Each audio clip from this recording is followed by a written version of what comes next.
I'm curious because, JoJo characters are often quite known for being quite eccentric, quite out there.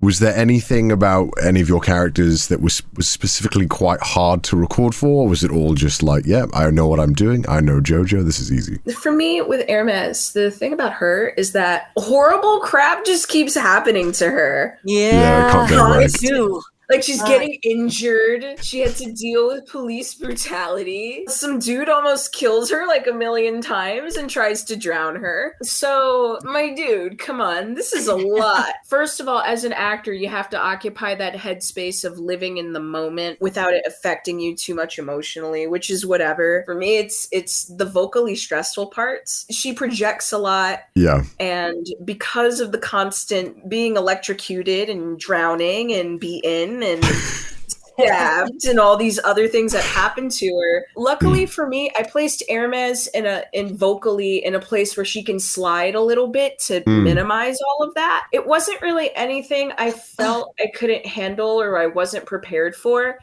It's not something I initially thought of when I auditioned for it and booked it. It ended up kind of just happening as I went along because of all the stuff that happens. Casey, how was it to voice your character, given that you didn't really know much about JoJo? I still don't know a whole lot about it. As I'm working on it, I'm like, I have no idea what's going on. I'm like, this is weather report. Oh, he sleeps in the piano. I'm like, I don't know what's going on.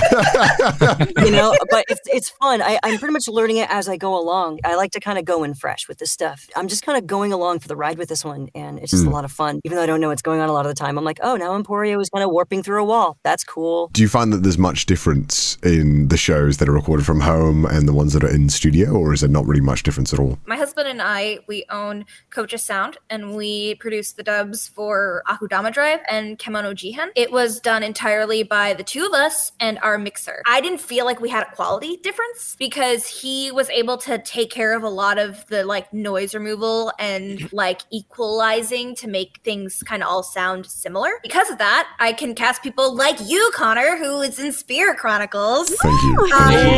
And not have to worry about where you are. But when I sent that off to my producer, I was like, I want to use this guy. They were like, yeah, it doesn't matter he's in Japan. That's cool.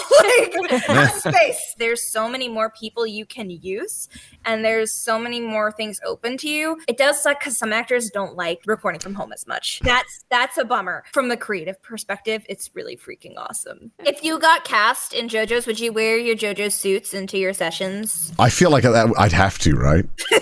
Yeah, you do. I have been the only one promoting them outside of Japan. I'm like, guys, everyone needs to own a JoJo suit. You need to get one. They're really fly. They're amazing. The Giorno one is so good.